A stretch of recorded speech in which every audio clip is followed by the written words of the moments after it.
Sa umagang ito, masaya po ako na makasama kayo. And I would like to welcome everyone right now in the presence of God. And I just pray that the Word of God today will minister to our hearts. Kasi po ang pag-uusapan natin sa umagang ito ay magre-require, Panginoon, ng ating personal na desisyon bilang Kristiyano. Isang desisyon na tayo lang ang pwedeng gumawa. Kumbaga, kahit ako, mga anak ko, hindi ako pwedeng mag-decide for them. You will have to make a decision. Kaya gusto ko pong hihingin sa inyo right now your ears and open your hearts for the Word of God today. Because I believe na kailangan natin ito. Napapanahon ang ating pag-aaralan sa umagang ito. Ito po ay series na ginawa sa ating main na ngayon naman namin ay gusto namin ibabasa inyo sapagkat narinig namin napakaganda at kailangan natin. Amen? Sabihin mo sa katabi mo, kailangan mo to.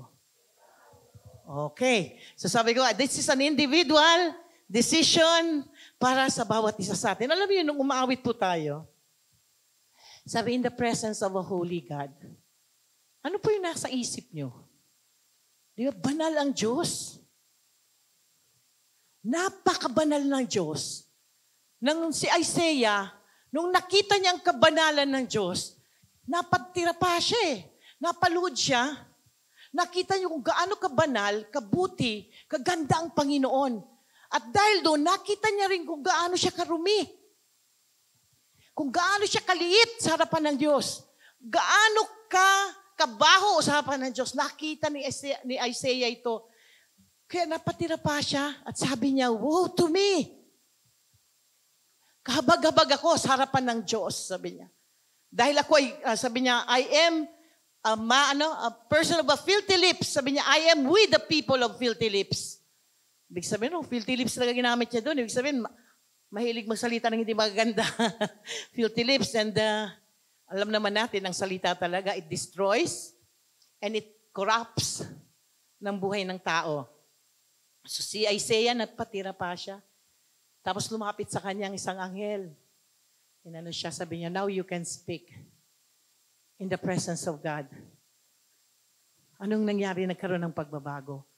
Kaya sa umagang ito po, ang ating series ay tinawag na Change. Change series. So kaya sabi ko nga po, this will require your personal decision. Kasi ang hirap-hirap magbago. Ngayon, itong experience ni Isaiah, na-experience ni Paul, ni Apostle Paul, yung encounter niya with the Lord, nakita niya naman, kilala niyo si Apostle Paul?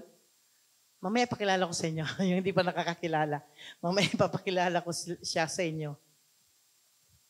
He experienced it, kaya naisulat niya po ang Book of Colossians, para sa Colose.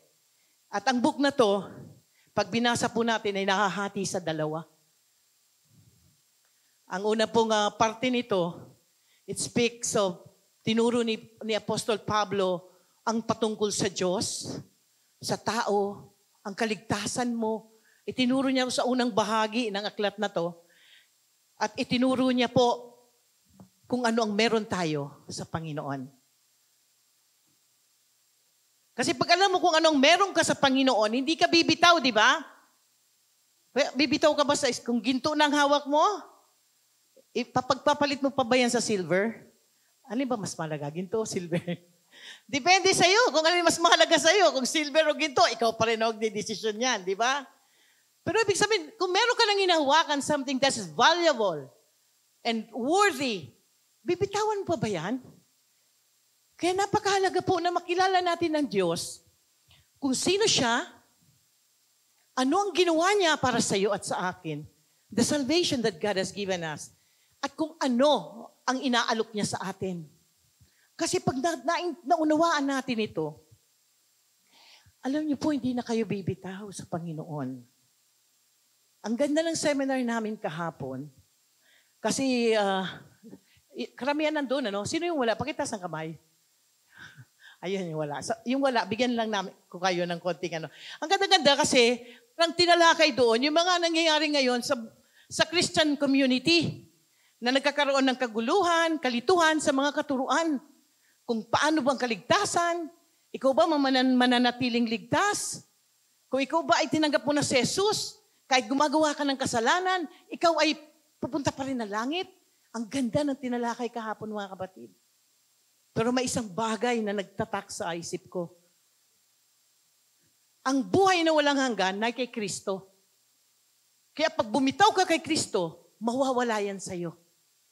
Kahit pa sinabi mong na born again ka na. Kilala ko na ang Diyos. Nasa church ako every Sunday. Pero kung bibitawan mo ang Panginoong Jesus, mawawala po yan. Kaligtasan. Dahil si Jesus ang kaligtasan. Amen. At ang buhay pong yan ay binigay sa atin ng Panginoon. Sabi ko nga itong dalawang bahagi na itinuro ni Apostol Pablo sa Colose, ang pangalawa ay itinuro naman ni Apostol Pablo, kung ngayon alam mo na kung sino ka sa Panginoong Jesus, kilala mo na si Jesus, nag-church ka every Sunday, naririnig mo ang salita ng Diyos. Now what? Ano ngayon ang dapat na gagawin ko na kasunod? Kasi minsan, di ba, sabi nga, may mga Kristiyano, mga Zimbabwe, di ba? Zimbabwe. Mga taga-Zimbabwe. Ibig sabihin, upo, darating yan ng mga praise God kung dumating yan on time ng praise and worship. Pero minsan darating yan pag word na. Bakit? Parang ang praise and worship hindi bahagi ng pagsamba sa Diyos. Yung salita lang ng Panginoon. Pagdating sa giving, uwi na. Di ba? 10 years, 5 years na sa loob ng iglesia. Pero bakit walang pagbabago? Hindi na bago yung buhay. Sapagkat, ang sabi nga ng inawit natin, in the presence of Holy God, you will be changed. Ang Panginoong Jesus, pag na-encounter mo, magbabago ka. Hindi pwede, lahat tayo encounter the Lord. At yun ang nagbigay ng encouragement sa atin. Hindi ito yung buhay pala na para sa akin. May buhay talagang para sa akin. At matatagpuan ko lang ito sa Panginoong Jesus. Kaya nung itinuro ni Apostol Pablo, yung ano ka, sino ka, anong Panginoon, anong mayroong makukuha mo doon, ang pangalawang bahagi ng Colossians, tinuro naman niya ang responsibilidad natin to follow the truth. Paano natin susundin ang pagbabago sa buhay natin. At linista niya to isa-isa. Minsan, ang hirap naman yata sundan yan. Totoo, mga kapatid. Mahirap kung wala sa'yo ang Santong Espiritu. Kaya nga si Jesus Christ, hindi lang siyang, pagkatapos niya umakyat sa langit, sinong ibinigay niya? The Holy Spirit. Dahil alam niyang hindi natin kakayanin. Dahil pag nasa atin ng Panginoon, kailangan tayong magbago. Kailangan may mabago sa buhay natin. Yung change kasi sa English, parang isang word lang. Pagdating sa Tagalog, parang may dalawang ibig sabihin yan, di ba? Baguhin o palitan. Di ba? Pareho, no? Pwede naman sukli. Change. Suklian mo. Pero hindi yun po yun. Hindi yun ang ating pag-uusapan sa umagang ito. Baguhin o palitan.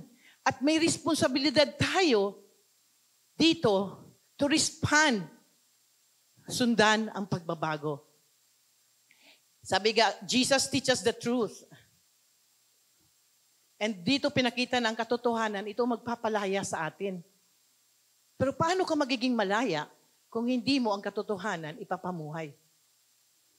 Ito pinag-aaralan natin is katotohanan. Mamaya po, babasahin natin ang sinabi ng Colossians chapter 3. Kasi diyan po manggagaling ang ating pag-aaralan sa buong series natin for 5 Sundays. Sabi nga, they've been in the service, hearing the word of God, receiving all information, but no transformation. Mapupuno ka. Sabi, stuck knowledge po yan eh. Na-stuck na yung knowledge. Hindi na ilabas. Kasi alam niyo po, ang isang river na puro lang papasok at walang labasan, patay po yan. Kaya nga yung Dead Sea, walang outlet ng Dead Sea. Pasok lang ng pasok. At kung ganun, stagnant water ka, ano nangyayari? Bumabaho ka.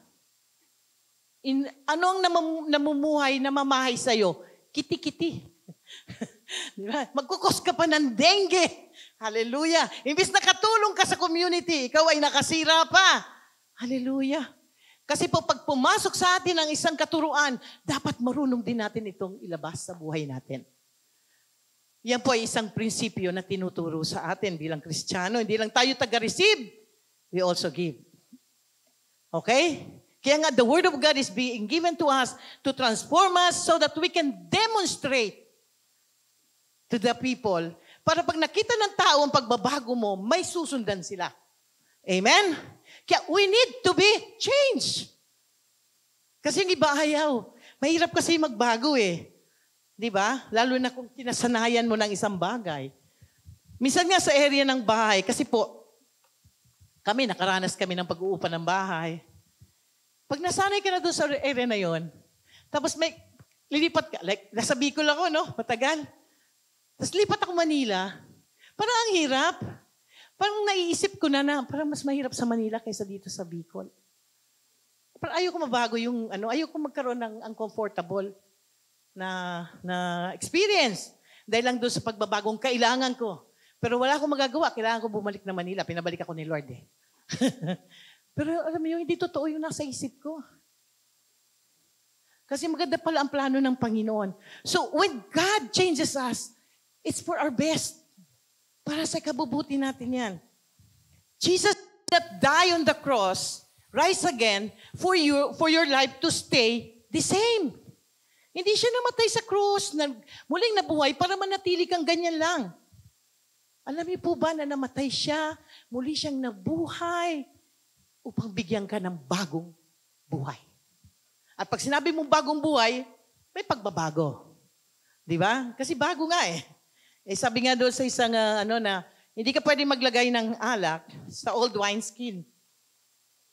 Bago. Kailangan bago ang lagyan mo. Kung hindi, mabubutas ito. The same din po sa buhay natin. Pag tinanggap mo ang Panginoon, hindi pwedeng hindi ka mabago. Dahil ang kalooban ng Lord, magkaroon ka ng isang buhay na masagana. Isang empowered life. At buhay na lumalakad sa plano niya. May plano ang Diyos sa buhay mo. Kalabitin mo, katabi mo. May plano, okay. So ang series natin na pag-uusapan for 5 Sundays ay manggagaling sa Colossians chapter 3 from verse 1 to 17. Okay, ito po yung whole series for 5 Sundays. Basahin po natin sabay-sabay. Since then, you have been raised with Christ, set your hearts on things above, where Christ is seated at the right hand of God. Set your minds on things above, not on earthly things. For you died, and your life is now hidden with Christ in God. When Christ, who is your life, appears, then you will also appear. Amen. Put to death, therefore, whatever belongs to your earthly nature.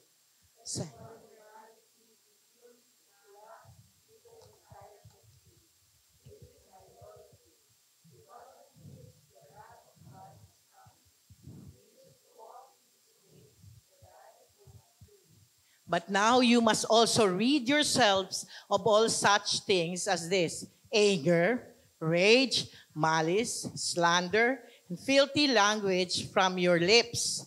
Do not lie to each other, since you have taken off your old self with its practices and put on the new self, which is being renewed in the knowledge, in the image of His Creator. Here there is no Gentile or Jew, circumcised or uncircumcised, barbarian, Scythian, slave or free, but Christ is all and in all. Therefore, as God's chosen people, holy and dearly loved, clothe yourselves with compassion, kindness, humility, gentleness, patience. Bear with each other and forgive one another. Forgive as the Lord forgave you. And over all these virtues, put on love, which binds them all together in perfect unity. Let the peace of Christ rule in your hearts. As a member of one body, you were called to peace. And be thankful. Let the message of Christ dwell among you richly as you teach and admonish one another with all wisdom through psalms, hymns, songs from the Spirit, singing to God with gratitude in your hearts. And whatever you do, whether in word or in deed, do it all in the name of the Lord Jesus. Give thanks. God bless His Word. Yan po ang tatalakhayin natin na pag-uusapan the scriptures that will be teach to us for 5 Sundays. Amen? So, nakikita nyo na po. So, pwede nyo isulat sa bahay, balik-balikan nyo yan. Kasi dito po tinuro, sabi ko, ito ang ikalawang bahagi kung saan, after na ituro ni Apostle Pablo, kung anong pwede makuha natin at anong meron tayo kay Kristo, ang tanong naman is, now what? Ang tanong daw dyan is, sa part 1 natin? Wow. Tinanong nyo na ba yan sa sarili nyo? Ha? Kailangan ko bang magbago? Kailangan bang may mabago sa buhay ko? Ang gandang tanong, ano? Kasi minsan, ayaw ko kasing mabago. Pastor, kailangan ko bang baguhin ito? Sanay na ako dito eh. Di ba? Pero pag sinabi ng salita ng Diyos na hindi ka dapat masanay dyan at kailangan mong baguhin yan, kailangan mong baguhin yan. Kasi may mga bagay na akala natin tama pero mali. Kaya mamaya po, dadaanan po natin ang mga scriptures that will teach us kung ano ang dapat natin gawin. Bilang Kristiyano, do I have to change? Sabi nga, kasi ang change word is a challenge word and it's an action word. Pag sinabi kasi nagbago ka, dapat nakikita sa buhay mo. Hindi ka pwedeng sabi, ay binago ako ni Lord. Pero walang nakita. Kasi yung pagbabago, nakikita po yan. It should be evident sa buhay natin. Amen? Kaya natatawa nga ako doon sa kaibigan ko kasi bago pa ito naging series, may friend po ako na madalas kong kausap kasi nga madami siyang problema.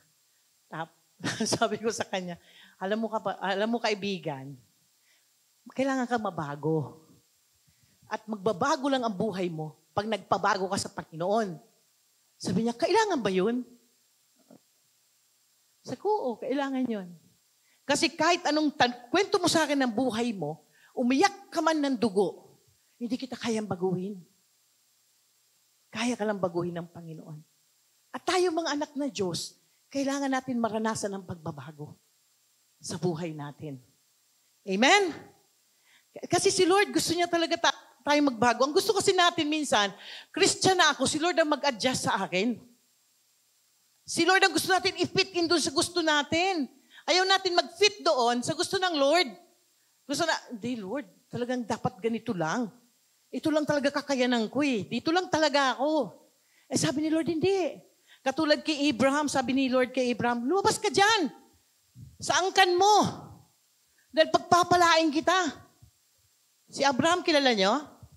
The father of faith. Sabi nga, he's the father of many nations. Bakit? Sumunod siya doon sa pagbabago na pagtawag ng Diyos sa buhay niya. Kaya gusto mong magganap ang plano ng Diyos sa buhay mo, kailangan mong sumunod sa pagbabagong ibinibigay niya. Minsan nakala kasi natin, kung anong meron tayo, yan na. Mga kapatid, there is more in Christ. Amen? Huwag kayong makontento kung anong meron ka na ngayon. Dahil pag sumusunod ka sa plano ng Diyos, there is more. There is more. He is eternal God. Tayo, limited tayo. Pag sinabi mo eternal ang Diyos, hindi natin kayang unawain ang plano niya sa buhay natin. Pero pwede niyong maranasan ang plano ng buhay ng Diyos, plano ng Diyos sa buhay niyo. Kung susunod kayo sa Kanya. Kasi siya yung nakakaalam eh, di ba? Minsan kasi gusto natin si Lord na sumunod sa atin. Wag. Kung ganyan ang inyong attitude, repent. Humingi kayo ng tawad because God is the supreme God. Sabi nga ng Colossians, siya isang, alam niyo ako, talagang pag, hindi ko ma-define eh. Ang kabanalan ng Diyos, ang kagandahan ng Diyos, hindi ko kaya siyang i-define in a word. Kasi He's eternal. Pero nararamdaman ko yung sobrang, alam niyo yun na, awesome, is majestic. Tapos sasabihin niyo si Lord sumunod sa'yo. If you are going to follow the Lord, you are going to enjoy more life. Amen? Minsan kasi gusto natin ng life, pero ayaw natin sumunod sa giver of life. Amen? We are unperfect and God is the only perfect. At kung gusto nyo ng buhay nyo ay magkaroon ng buhay, sabi, a life of a champion, you have to surrender to the Lord. Amen. So ang text natin for today will be coming from Colossians chapter 3, verse 1 to 4. Let's all read. Since then, you have been raised with Christ. Set your hearts on things above, where Christ is seated. Stand of God. Set your minds on things above, not on earthly things. For you died, and your life is now hidden with Christ in God. When Christ, who is your life, appears, then you will also appear with Him in glory. Hallelujah. Lord, thank you for your word today, God. I pray, Lord, that your word will speak in our hearts, God. Because your word is power and your word is life. We give you glory in Jesus' name. Amen. Sabi, you have been raised with Christ. You have new life in Christ. Amen. Tinanggap niyo na ba ang Panginoon sa buhay niyo? Sino dito ang hindi pa nakaranas ng pagtanggap sa Panginoon? Kasi the moment you receive the Lord in your life, you have life. And that life is new. Bagong buhay yan sa inyo. Kaya we need to embrace this change na tinuturo sa atin kasi bago nga itong buhay na to. This life is different from our old life. Ano ba yung old life mo? Pastor, mahilig ako sa Marites. Ay, naku, may nag-react. Gusto mo na mabago, ayoko na mag-Marites. Gusto ko si Lord na lang i-Marites ko. Di ba? Pastor, kasi maikli ang pasensya ko. Ayoko nang tinitignan ako ng tao. Anong gusto mo tumingin sa'yo, hindi tao? Mas nakakatakot yun, di ba? May mga tao kasing ganun eh. Ayun yung tinititigan sila. Nagagalit sila, di ba? So that's the old life. Binabago ng Diyos yan sa atin. Your old life is different from your new life. And if we're going to embrace this change sa bagong buhay natin, we're going to enjoy the benefit. Amen? So what is this new life? Sabi nga, this is a life in Christ. Amen. When Jesus came into our lives, nagkakaroon ng pagbabago. At sa umagang ito, may 3 area sa buhay natin na gusto kong ituro sa inyo. Ano ang nagbabago sa atin kung si Jesus ay tinanggap natin sa ating buhay? Because when Jesus came, it causes us to change. Amen. May tanong ako bago ko itutuloy ito. Kayo ba masaya na sa kalagayan nyo ngayon? Okay ka na ba? Kasi I believe, sa buhay natin ngayon, punong-puno tayo palagi ng pagsubok, challenges. Minsan hindi man sa kapitbahay, hindi man sa pamilya, minsan sa sarili mo mismo. Sa kaibigan. Kasi that is the life in the world.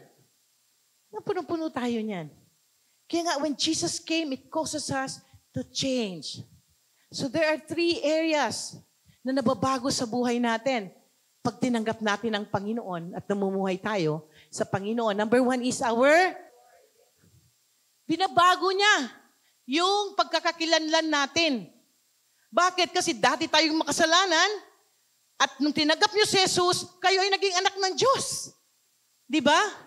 Dati tayong makasalanan. Dati tayong suwail. Dati tayong nabubuhay sa kadiliman. Pero nung tinanggap mo ang Panginoong Jesus, nagkaroon ng liwanag ang iyong buhay. Hindi dahil sa Meralco, kundi dahil kay Jesus. Amen? Kasi minsan natatawa ako doon, naririnig ko, liwanag ng buhay. Paano ba? Liwanag ng buhay. Colossians 2, verse 13 to 15. Sabi, basahin natin, when you were dead in your sins and in the uncircumcision of your flesh, God made you alive with Christ. He forgave us all our sins, having canceled the charge of our legal indebtedness, which stood against us and condemned us. He has taken it away, nailing it to the cross, and having disarmed the powers and authorities, He made public spectacle of them, triumphing over them by the cross. Sabi niya, when you were dead in sins and in the uncircumcision of your flesh, God made you God made you alive. Mula sa kamatayan, ikaw ay nagkaroon ng buhay. So unang-unang binabago ng Diyos sa atin ay ang ating identity. Yung pagkakakilanlan sa iyo. Dati makasalanan ka, ngayon, banal ka na. Minsan di nga natin matanggap, oh, do you know that you're a saint? Kaya si Saint Mita, diba? When you have Christ in your life, siya kasi yung nag-sanctify sa atin. Siya kasi yung nagpabanal sa atin. Kaya may kabanalan ka dahil kay Kristo. Hindi dahil sa may ginawa kang mabuti. Okay? So, kaya kang kakagawa ng mabuti dahil binabago ka ng Diyos. At bakit ka nabago? Tinanggap mong Panginoon. At nung tinanggap mong Panginoon, ikaw ay naging anak ng Diyos. Hindi ka na anak ng Diablo. Dalawa lang kasi yan tatay dito sa mundo. It's either si Satan o si Lord. Choose. Sabi ko nga, itong katuruan ngayon will require your decision. And you're choosing. So you choose. Sino bang gusto mo maging tatay? Kasi sabi naman talaga, dalawa lang ang tatay. The father of the world, which is Satan, or our Heavenly Father in Christ. Amen? Your new life in Christ and not in sin. Sabi nga, we become new when we got born again in the Spirit. Romans 6:8. Amen. Sabi, we died with Christ. Paano ka namatay kay Kristo? Yung kasalanan mo. Kasamang ipinako ni Kristo sa krus. At nung muli siyang nabuhay, tinanggap mo siya, yung buhay niya nasa sayo na. Hindi na yung dati mong pagkatao, kundi ang pagkatao na ng Panginoon. Kaya nga minsan, pag umaawi tayo sa Kanya, kung nauunawaan niyo po kung ano ang ginawa ng Panginoon sa inyo, aawit kayo, iiyak ka pa eh. Kasi grabe ang ginawa ng Lord. Kalain mo, inugot niya ako sa dilim. Buhay natin puno-puno ng dilim. Nabuhay tayo sa kasalanan. Nabuhay tayo sa pagiging alipin. Tayo'y pinalaya ng Panginoon. And how do we respond to this? Sabi, we respond in worship. Bilang anak niya. And as you respond in worship, sabi, you are being changed. Kasi nauunawaan mo ngayon ang kapangyarihan, ang kabanalan ng Diyos. Lord, grabe. Ganito ka pala kabuti sa akin. Kasi tayo, hindi natin kaya maging mabuti, di ba? May marinig ka nga lang na hindi maganda. Nakakalimutan mo na mabuti ka. Minsan kalimutan mo pag Kristiyano ka. Di ba? But God, inalipusta, dinurog, sinaktan, pinatay ng walang kasalanan para sa atin. Kailangan inako niya yung kasalanan natin.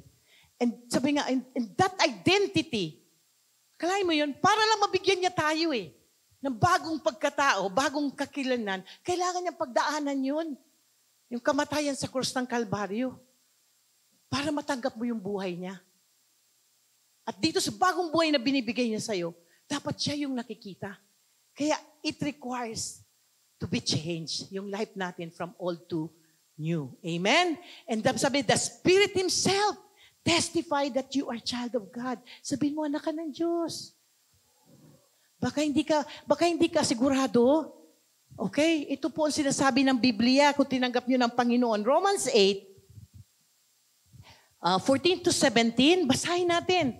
For those who are led by the Spirit of God are the children of God. The Spirit you receive does not make you slaves, so that you live in fear again.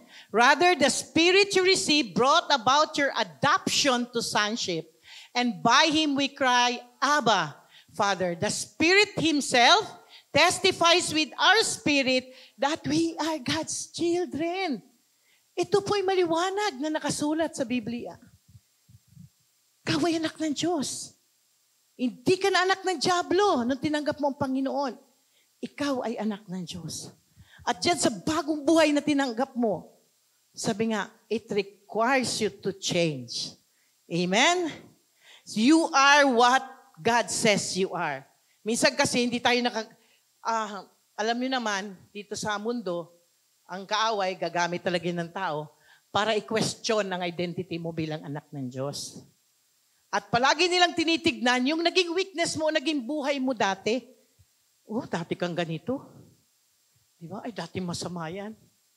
Mga kapatid, tandaan nyo ang sinasabi niya dati. Sabihin nyo ngayon, bago na ako. Wala na yung dati. Amen?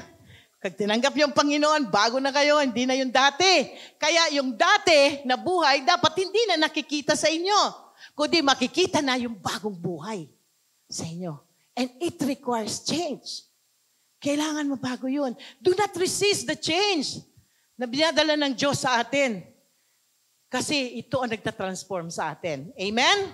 Sabi niya, as we are being changed, we walk like more Jesus. Ano ba si more like Jesus? Diba? Patawarin niyo ako. Yung aking imperfection, okay? Kailangan pa ako mabago lalo. Anyway, so, ang Panginoon na nagbabago sa atin. So, as we surrender and submit to that change, we are being transformed. Nababago ka araw-araw. May magandang kanta eh. Alam ko, itong may kasama ko dito na binabago ka araw-araw. Tama ba yun? No? Binabago mo ako araw-araw. Ganon. Binabago mo ako araw-araw. Ang gandang declaration. Araw-araw talaga binabago tayo ng Lord. Because we need to be changed. To be more like Jesus. Amen? Ngayon na anak ka na ng Diyos, sabi dati, you live a worldly life. Now that you have God, you need to live a godly life. Amen? Kailangan mabago talaga yun. The way you think. Kasi pag hindi mo alam ang kilalanan, identity mo, pag hindi mo minsan matanda na, anak na ako ng Diyos, bumabalik ka dun sa old self mo eh. Kailangan ma-establish sa puso mo, anak ka ng Diyos. Amen? So you have to walk like a child of God. Diba? Sinasabi minsan, kaya maraming natitisod kasi born again yan, pero bakit kanya niya magsalita? Alam mo, mahirap yung ganun, mga kapatid. Na yung patotoo ng buhay mo, kinatitisura ng tao. At ang Diyos ang unang-unang nasasaktan doon. Marami kasi ngayon, di ba? Christians, born again all over. Marami na, kasi marami na tayong mga mga worship centers, Christian community. Pero yun nga, minsan ang sad na truth na nangyayari, they claim to be Christian, but they don't live like Christians. At yun, ang minsan, napakahirap. Kasi hindi nila inalaw na mabago ang buhay nila. They don't want to be changed. Kaya mga taga-champion life, sabihin nyo, I will be changed. Tama, kailangan tayo. Let's walk like Jesus walked. Huwag tayo ang katitisuran, kundi tayo maging ilaw ng mundo. Amen. Kailangan natin mabago. Di ba pag pag Canada kasi malamig, no? Gagaling ka Pilipinas, dito ba sa Pilipinas, nagsusuot ka ng winter coat? Good luck. Para kang nasa loob ng, para kang, nasa sauna, no? Para kahit hindi ka gumagalaw, pinapawisan ka eh. Diba? Pero pag winter sa Canada, pwede ka ba magsuot ng sando doon? Sabi nga, pag lumabas ka nga doon na basa ang buhok mo, frozen na eh. Kailangan mo siya i-blower.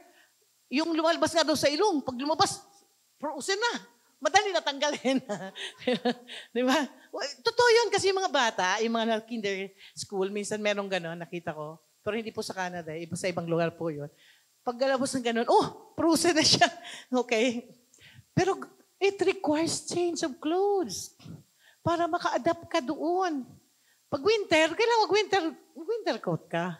Kung hindi, maninigas ka. Mapoprostbite ka. Alam mo yung frostbite? Yung naluluto ng yelo na minsan natanggal na yung tenga mo, yung daliri mo nang hindi mo na papansin. The same way dito. Pag nasa Pilipinas naman sila, pag summer, yung iba nga nakahubad na. Di ba? Nag-adapt, nagpabago ka, depende doon kung nasaan ka. Kaya kung nagka-Kristo ka, it requires change. Huwag kayong matakot magbago, mga kapatid. You are a child of God now. Bought by the blood of Jesus. Adopted in His family. You are paid with a high price. Sabi ko nga, binayaran kayo ng Panginoon. Napakamahal ng kabayaran natin, ang buhay niya mismo. You are a child of God, sons and daughter of the living God. Anak ako ng buhay na Diyos. Ito pa ang maganda, co-heirs of Christ. Kasamang tagapagmana ni Kristo. That's who you are in Christ. Amen? At dahil tayo ay, sabi nga, tagapagmana, kasama, at nakilala natin na tayo ay anak ng Diyos, ang pangalawang binabago sa atin ng Panginoon ay ang ating devotion. Ha? Loyalty, no? Yung, yung ano mo, yung heart mo, kung nasaan. Sabi nga, will require you to dethrone yung mga bagay na nasa puso mo na dapat siya ang nakaupo. Devotions to God. Gusto ng Panginoon, ikaw, buong ikaw, ang puso mo. God is after you. God is after your heart. So if you're a child of God, nababago din po ito kung nasaan yung loyalty natin. Kung dati yung loyalty natin nasa mundo, kailangan, kung nasa kanan, kailangan kaliwa na. Di ba? Because God, sabi nga, wants you.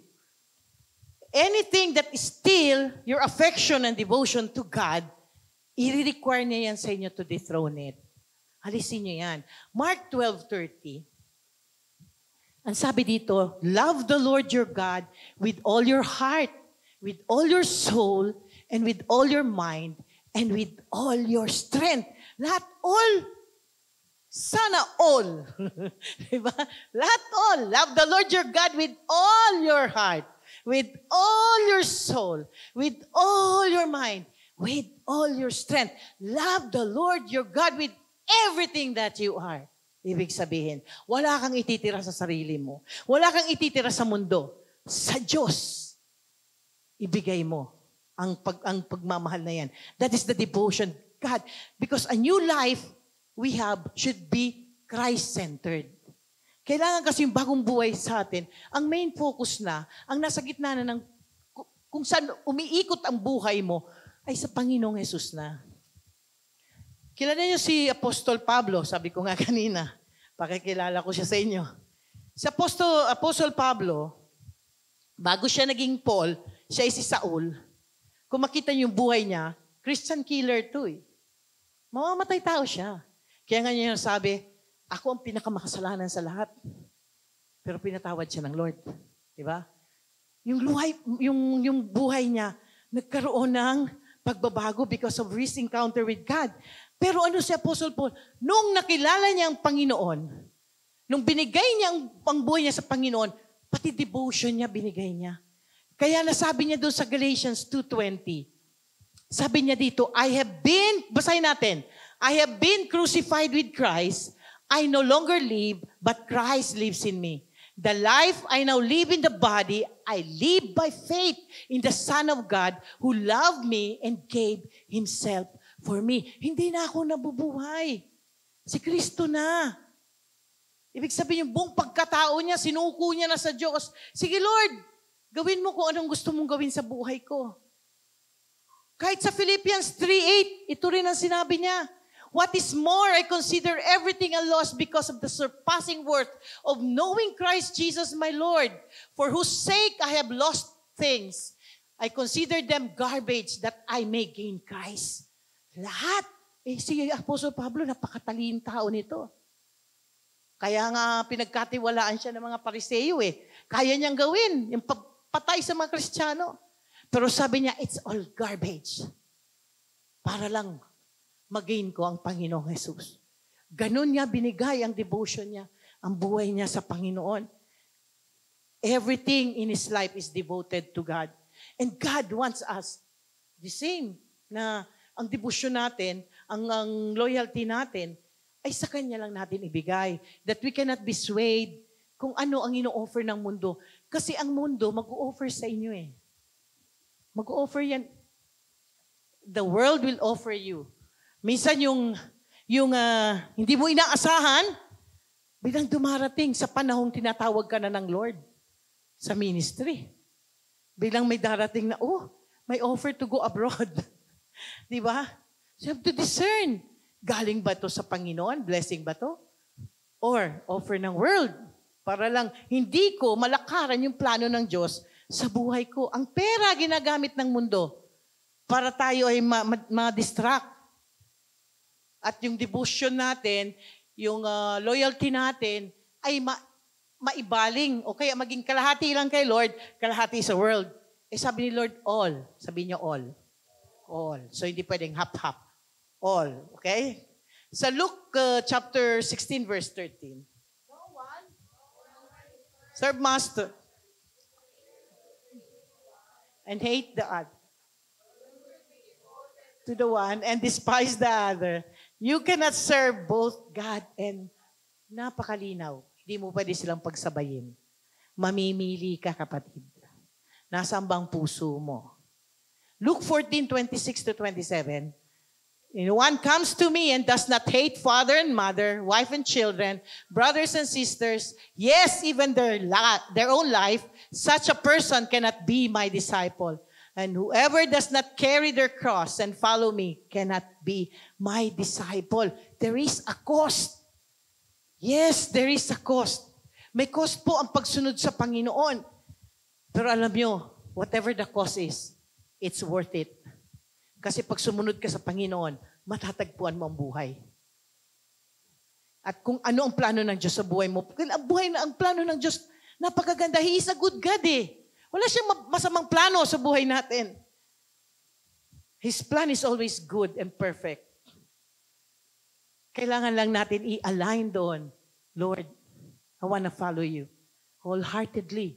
Yun ang gusto ng Panginoon eh. Buong puso tayong susunod sa Kanya. Huwag kalahati, mga kapatid. Teka muna, Lord. Alam mo yung sabi ni Lord, come, follow me. Teka, Lord, muna, ilibing ko muna yung tatay ko. Di ba? Yan gano'n. Daming excuse.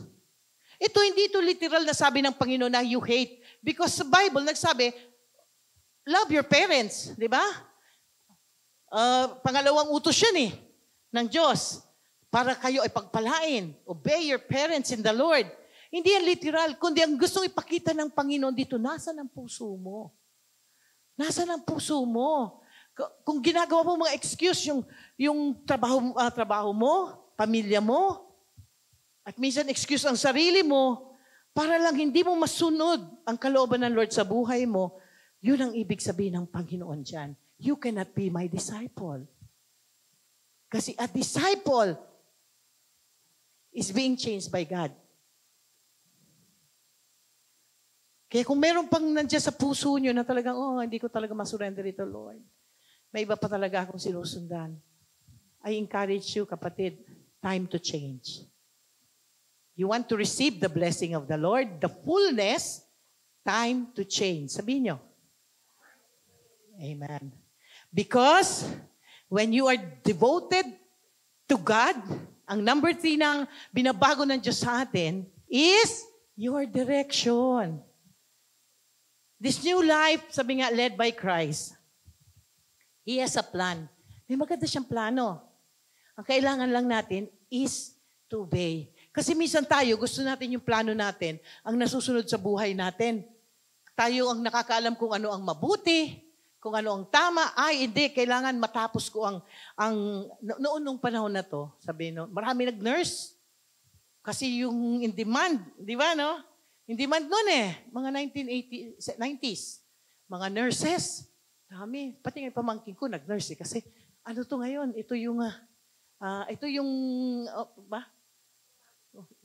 may opportunity to go abroad at talaga itong kailangan. So maraming dahil yun. Pero ito nang nangyari. Karamihan nung naging nurse noon, hindi napunta sa hospital. Napunta sa call center. Napunta sa ibang trabaho. Yung heart nila nung nagsimula sila na mag-aral para magtrabaho sa ospital, di ba? Kaya ka nag-nurse Pero ba't napunta ka gano'n? Kasi yung plano mo, iba. Kaysa sa kung anong dapat ng plano ng Diyos sa buhay mo. Minsan ganun po tayo. Plano tayo ng plano sa buhay. And that's good na may plano ka. Pero mga kapatid, sabi ko sa iyo, pag sinunod mong Panginoon, ang plano niya masunod sa buhay mo, wala kang lost na time, wala kang lost na money, wala kang lost, walang mawawala sa iyo, but you will gain. Bakit? Because He's God. He knows what is good and bad. At alam niya kung saan kanya ididireksyon. Ang kailangan lang natin is sumunod. Kasi yung old self natin, ayaw nito susunod eh. Tayo yung nagdi-define ng good and bad sa atin. But we are being led. Sabi nga, when we are being led by our flesh, and the course of this world, talagang papunta ka rin doon sa walang direksyon. Pero kung gusto mo ng direksyon sa buhay mo, you should be led by Jesus and in His Spirit. Amen? Kaya we have to follow Him wholeheartedly. Sabi nga, in the Bible, Jesus changes the course and direction of His follower. Yung number one, si Paul. Diba siya si Saul? Paano yun? Pumunta siya doon sa Damascus para lang patayin ng mga Kristiyano. Pero nung na-encounter niya si Lord, binago ni Lord yung direction niya. From a Christian killer. Ito mga binabasa natin na epistle, si Apostol Pablo sumulat nito. Naging great man of God siya. Binago ng Lord yung direksyon ng buhay niya. Si Peter at si Andrew, Matthew 4:19, sabi dito ng Panginoon sa magkapatid na to, kay Peter and Andrew, "Come, follow me," Jesus said, "and I will send you out to fish for people." At once, they left their nets and followed him. Galing ng word na at once, ano? Di na sila nagtanong. Di ba minsan pag tinanong mo sila, kunin mo nga yun, bakit? Ngayon, pero hindi sila nagtanong eh. Minsan pag tinawag ka, di ba dapat ang sagot lang? Nung panahon namin kasi hindi ka pwede mag-reason. Matatapang yung aming mga lolo at lola. Ngayon, ang galing na ng mga bata, pag tinawag mo, Pen, bakit? Kami noon hindi. Gina, po. Yan, ibig sabihin po. Ngayon, bakit? Pakikuha. Saan? Hindi tumatayo. Di ba? Maraming question. Bago sumunod. Di ba? No? Saan? Alin? Wait lang. 5 minutes. 10 minutes. Umaabot na ng kalating araw. Di pa nakasunod. Okay? So ito ang galing-galing. Sabi ni Lord kay Peter at kay Andrew, "Come, follow me. I will send you to fish for people." Ang ganda na, at once. Hindi sila nag-question, "Lord, paano naman yon? Anong klaseng people naman yan? Saan yung mga people na yan?" Hindi sila nagtanong. At once, they left their nets and followed Him. At nakita naman natin kung paano ng Diyos binago ang buhay nila. Tunay na naging mangingisda sila ng mga tao. Di ba? Si Pedro, nung nangaral siya, after the resurrection and ascension of Jesus Christ, ilan ang naligtas? 3,000. Mga mangingisda lang to. Bakit nagkaroon ng bago ang buhay nila? Nagkaroon ng direksyon ng buhay nila. Dahil sumunod sila kay Kristo. The same si Matthew. Sa Matthew 9:9, sabi, Jesus went on from there. He saw a man named Matthew sitting at the tax collector's booth. "Follow me," he told him. And Matthew got up and followed him. Wala na. Si Mateo, napakayaman na nito. Kasi mga tax collector noon, mayayaman. Kung bagano, bakit naman ako kailangan pa sumunod sa'yo? Hindi ko na kailangan sumunod. I'm a moneyed person. Pero hindi. Si Mateo, tumayo siya. Iniwan niya. Sumunod siya. Iniwan niya kung anong meron siya. At sumunod siya kay Kristo. At doon nabago ang buhay niya. Ang direksyon ng buhay niya. When Jesus came in our lives, He gives us direction and open way. Nagbubukas siya ng opportunity sa buhay natin. Kaya minsan, pag pakiramdam mo, closed door, walang opportunity. Bakit parang 10 years na ako nag-apply, Lord? Hindi pa ako natatanggap. Wala naman sigurong ganun dito. Kung Lord, ang dami ko nang in-applyan. Lord, gusto ko ng business na ganito. Bakit hindi dumarating yung opportunity sa akin? Diba? Baka may ibang plano ang Diyos. At pinipilit mo yung plano mo. Kaya hindi nangyayari. Kaya nga, God will change your direction as you obey Him. Sabi nga ng Panginoon sa Proverbs, ito, naging pinaaral natin ito last Sunday. Diba? Sabi sa Proverbs 3, "Trust in the Lord with all your heart And lean not on your own understanding. In all your ways, submit to Him, and He will make your path straight. Trust in the Lord. Sabi naman ito, with all na naman. Di ba? With all of your heart. When you allow God to lead you, you have to trust Him. Ibig sabihin, you trust Him with your life, you trust Him with your family, you trust Him with your finances, you trust Him with everything. Huwag ka na withhold para sa sarili mo. Ibigay mo na sa Lord. Because His plan is better than our plan.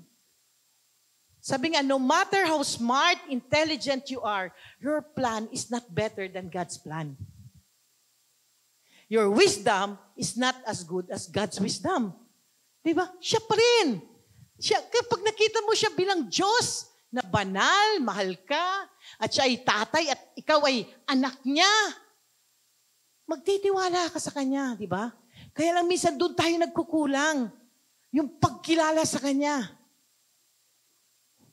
Kaya nga pong pangangaral ng salita dapat, hindi lang paglinggo mga kapatid. Kaya may life group kayo. To learn more about the Lord. Amen? God knows what's best for you. Proverbs 14:12, ito yung sabi ko kanina. There is a way that appears to be right, but in the end, it leads death. Ganun yung mga tao na hindi alam, walang direksyon. Plano sila. Ito ang dapat kong gawin. If God is leading you, masisave ka sa ganitong klaseng end. Because God will always lead you to life. Amen? Kaya dapat marunong tayo magtiwala. Huwag lang yung, parang ito yung tama eh. Na-calculate ko na to, magaling akong mathematician eh. Ako hindi po ako mathematician. Okay, wag mo na ako pasampulin. Mapapahiya ako. Okay. So, magaling siya. Pero calculated ko na to. Pero yan ba ang plano ng Diyos sa buhay mo? Tapos kakakalculate mo, Lord, bakit ganun? Ginawa ko naman ang best ko. Pero hindi ako nag-prosper. Dahil hindi yun ang plano ng Lord. Sa iba kanya linilid. Pero gusto mo pa rin yung gusto mo. Yun nasa ko, pinifit natin si Lord sa gusto natin. Mga kapatid, I encourage everyone right now. Follow the leading of God. Amen? Sa Matthew 7, verse 13 to 14. Sabi dito, there is a way, Matthew, sabi, enter the narrow gate. Yan. For wide is the gate. Doon sa, that leads to death. Wala siya dyan. Okay. Sabi, enter the narrow. God will lead you to the right gate. It may look uncomfortable kasi narrow eh. Parang, oh my God, bumpy naman ito. Di ba ayaw natin, pag nakasakay ka nga, di ba na ganun-ganun ang sasakyan? Parang, nagagalit ka sa driver. Kuya, inaan mo naman. Di ba? Pero yung narrow gate na yun, pag tinignan mo, maano talaga siya? Masikip. Pero ang sabi ng Panginoon, pag pinasok mo itong narrow gate na to, ang end dito is life. Itong isa is a wide gate, ibig sabihin, very deceiving, Isang maliit at isang malaki. Ay, dito ako sa malaki. Parang gusto. Pero dito malaki will lead you into destruction, into death. Kaya sabi ng Lord, huwag kayo papasok dyan. Dito kayo papasok. When God directs you, He will direct you to the right path, to the right gate. Kahit mahirap, but when you learn to trust the Lord, alam mo, okay lang Lord, kasama kita eh. Di ba? Okay lang. Bakit? Basta kasama mo ang Panginoon. Okay lang? Okay lang? Basta kasama mo ang Lord, it's okay. Sabi nga, this new life needs a direction. Parang ang Waze, di ba si Waze? May ma-experience ako kay Waze eh. Hindi naman po ako driver. Yung kasama ko yung driver. Nag-Waze kami. Dinala niya kami sa ibang lugar. Sabi ko, si Janet, Net, palit na ng palit yung kalsada. Sabi niya, dito yung sinuturo ng Waze. Patay mo na si Waze. Patay mo na si Waze. Baka sa bukid tayo. Dali nito, papunta tayo sa bahay. Pauwi kami sa kanila.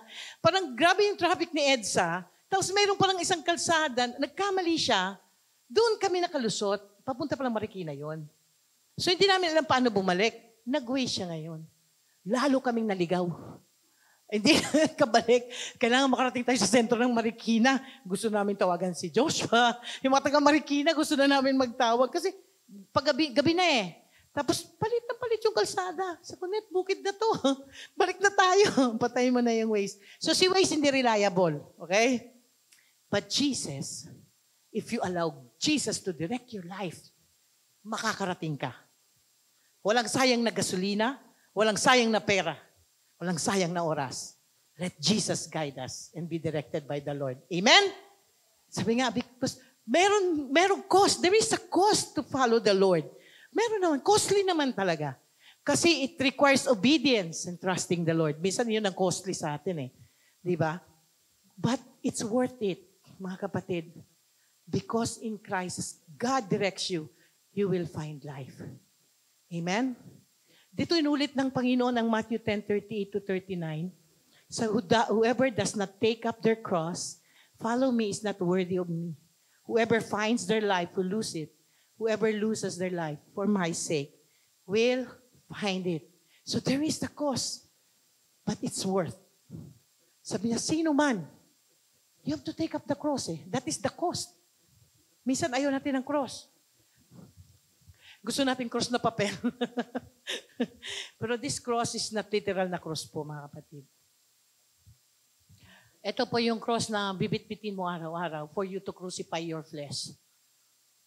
Ibig sabihin, you have to be reminded na yung flesh mo kailangan palagi nakapako sa cross, okay?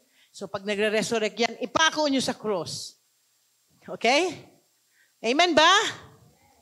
Most of the time, we miss God's direction because we miss to hear Him. Yun eh. Pag hindi mo napakinggan ng Panginoon because you're too busy of many things, na-miss out mo yung boses ng Diyos, doon talaga nami-miss din natin yung direction. Kaya nga yung devotion, it requires ng devotion natin. Change our devotion. Kasi pag ang devotion mo na change mo into the Lord, you will surely hear His voice. Walang pwedeng magdisturbo sa iyo eh. Devoted ka sa Kanya eh. Loyal ka sa Kanya. Naririnig mo siya. Pero kapatid, every time na ma-miss mo ang boses ng Diyos, may nami-miss ka sa buhay mo. Kaya it's time to focus and see direction. Jesus is leading you. Tandaan niyo po, yun ang binabago ng Diyos sa atin eh. Ang binabago niya ang ating identity, ang devotion natin, at ang direction ng buhay natin. At ang tatlong ito, magkakasama po ito. Hindi pwedeng dalawa lang. Magkakasama yan. Ibig sabihin, God will surely change the direction of your life. Kaya minsan, di ba tayo we pray for our kids, sana lumaki siya na for I know the plans I have for you. Plans to prosper you and not to harm you. To give you a hope and a future. Di ba? That is the plan of the Lord. Kaya lang, bago yan mangyari sa buhay mo, may process. Minsan ayaw ng process. Kaya yung plano, direction ng Lord na may miss out. Mga kapatid, huwag kayo matakot sa process. Huwag kayo matakot sa cost. Kasi yung process and the cost, baliwala yun pag nakita nyo yung reward. There is a reward. There is a reward in following the Lord. And sabi nga, and we need to be changed. To be totally, completely follow God. Amen. Pero ito po habang sumusunod ka sa Panginoon, may opposition tayo. The world. Si Satanas, hindi lang yan papayag ba siya? Parang kingdom kasi yan, ba? The world is kingdom. Papasok ka ngayon. Siyempre, siya yung may authority. Siya yung kingdom niya to eh. So anong gagawin niya? Ay, hindi pwede magkaroon ng pagbabago. Ihadlangan niya, He will oppose you. May opposition po ang buhay Kristiyano. Kaya minsan sabihin mo, bakit ganun? Kung kailan nagsabi ako na church ako bukas, saka naman ito darating. Grabe, opposition. Ngayon, ikaw magdi-decision, kaya sabi ko sa iyo, requires decision. Pero sabi ng Panginoon sa John 15, if the world hates you, keep in mind that it hated me first. If you belong to the world, it would love you as its own. As it is, you do not belong to the world, but I have chosen you out of the world. That is why the world hates you. Sino mang gusto nyo mag-hate sa inyo, si Lord o sa world? Di ba? Dalawa lang palagi yan. Sabi niya, if the world hates you, keep in mind that it hated me first. Bago kayo, ako muna. So bago sabihin na, nakakaranas ako ng ganito, Lord, hindi mo ito naranasan. Naranasan ng Panginoon yan.